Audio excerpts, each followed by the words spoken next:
16 points today. That ties his career high. Half of those, 8 points came in the final minutes.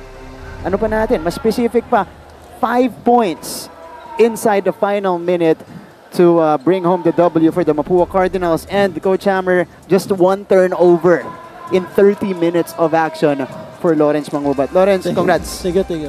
Yeah? Sige, coach. Grabe yung hype na yun, ano? Kaya ano lang, chamba lang yun. Uy, hindi!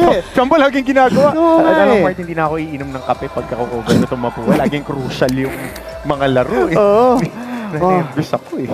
Grabe yun. It's another wild finish for you guys. Congratulations, Lawrence. Unahin ko muna kasi rookie ka. Pero, what are your thoughts? Kasi ikaw yung pinagkatiwalaan ni Coach Randy in those crucial moments. Crucial yun. Kasi dehado kayo dito sa laban na to.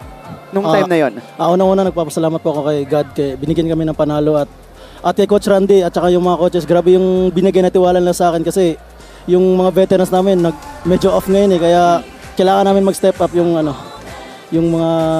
sidekick nila. Ganun. Okay. Talk about your transition here in the NCAA. Kasi first year po ni Lawrence dito sa NCAA, kung hindi niyo po alam, hindi naman halata eh. Kasi dun sa mga binabato niya ng mga tira dito, how's your adjustment so far? Why do you seem unfazed, especially in those crucial moments? Parang wala talagang kakaba-kaba, buo yung loob mo. Number 1 yung preparation ko. Yung mga wala kaming laro, pinag-extrahan ko talaga.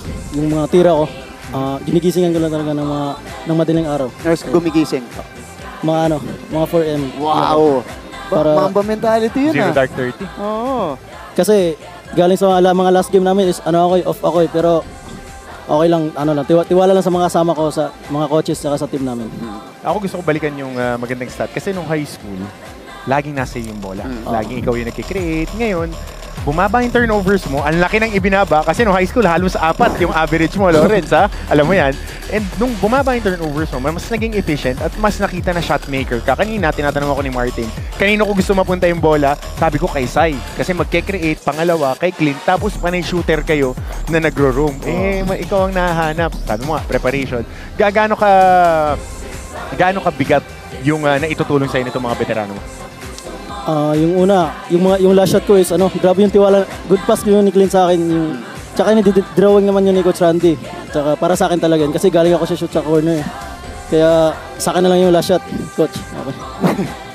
Yung kanto dun, paano mo na, paano mo na ipasok yun? Iniiwas mo na eh. Inadjust mo na. Pilipit pa. Di ako makapaniwala na shoot yun eh. Pero yun, shoot talaga. Shoot, okay. Ito, Lawrence, just a few months ago, dun sa juniors division natin, mga high school players ang kalaban mo. Dito, kinailangan mo mag-adjust, mag-transition agad in the same year. Mga mama na kalaban mo dito. Ikaw ba, madali ka naka-adjust dito sa seniors division? Palagi ako... Teka lang, ayan o.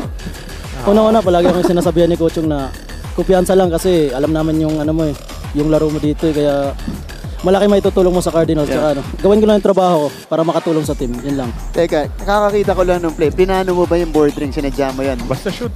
Hindi ko sinadya yun. Hindi nga ako makapaniwala na shoot yun eh. Siya yung unang umamin na hindi sinadya yung board ring. Pero ito tanong ko sa'yo. Nung junior sa Pensa, yun yung in-expect galing ka sa Safi, sabi lang, Coach Jerry, oy, abangan mo yung Mangubat. Magaling maglaro offensively. Nagulat ako yung depensa mo. Ang laki ng ipinakita mong growth dito. Kasi sa Mapua, hindi ka makakalaro pag di ka dumidepensa. Nagulat ako nung umangat-ngat ka pala full court. Yun yung ipinapakita mo. Is it conscious sa'yo na in-adjust mo papasok ng seniors? In-adjust ko talaga kasi kailangan talaga yung depensa sa seniors eh. Medyo physical yung seniors. Kaya lang.